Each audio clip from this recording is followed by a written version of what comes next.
Okay, bone shapes. So there are multiple bone shapes. There are long bones, short bones, flat bones, irregular bones, sesamoid bones, pneumatized bones, sutural bones. The shape and the function of the bones is often interrelated. All bones have compact bone on the outside and spongy bone on the inside.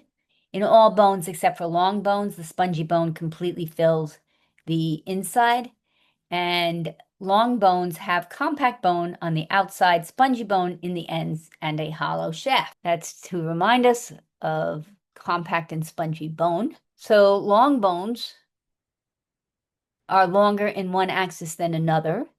They can be quite large, like a femur or thigh bone, or small, like a phalanx or finger. Short bones are cube-shaped. They have a thin layer of compact bone filled with spongy bone. The carpal bones or wrist bones and the tarsal bones or ankle bones are short bones. Flat bones are two layers of compact bone with a thin filling of spongy bone. They often protect underlying soft tissues. Flat bones are found in the cranium of the skull, in the sternum, the ribs, and the scapula.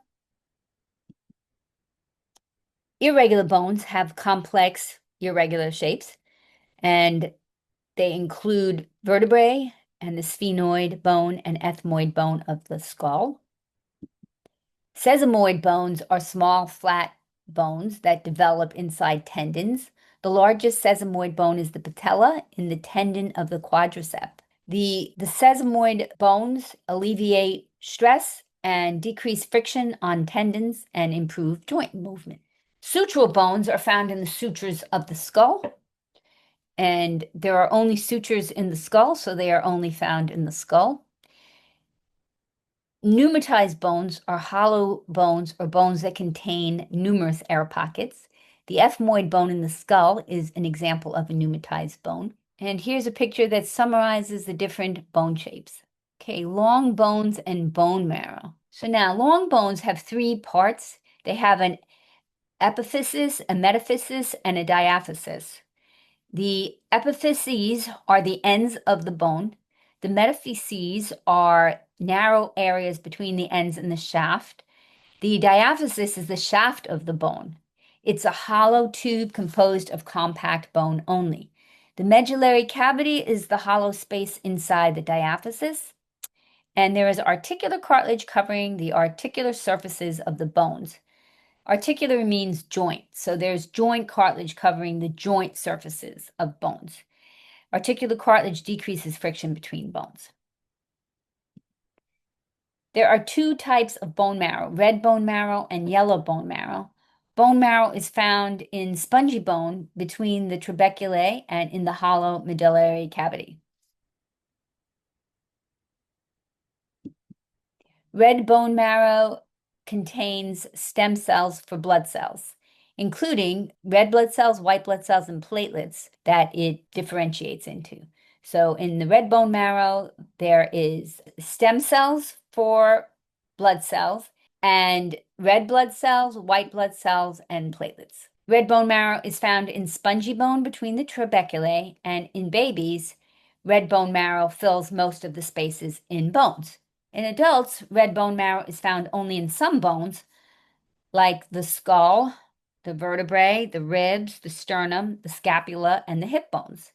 It is also found in the epiphyses of some long bones. So you see in a picture to the right there, we have the baby all filled up with red bone marrow, but in the adult, there are only certain bones in the body and certain parts of certain bones in the body that are filled with red bone marrow.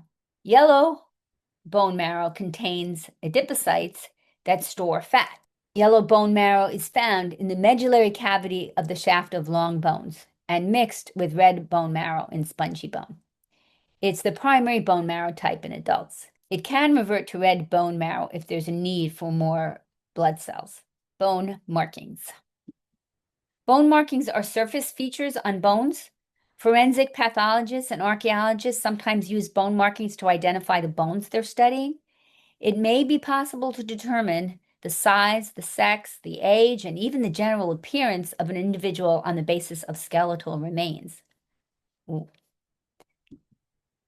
There are multiple types of bone markings, and they're grouped in these 5 categories in Martini. 1, just generally elevations and projections, or colloquially bumps. Processes or bumps where tendons and ligaments attach to bone. Processes or bumps at joints. Depressions and openings. Okay, so elevations and projections. A process is any elevation or projection or bump on a bone. So you can think of these 3 as synonyms: a process, an elevation, a projection. All of them are basically bumps on bones.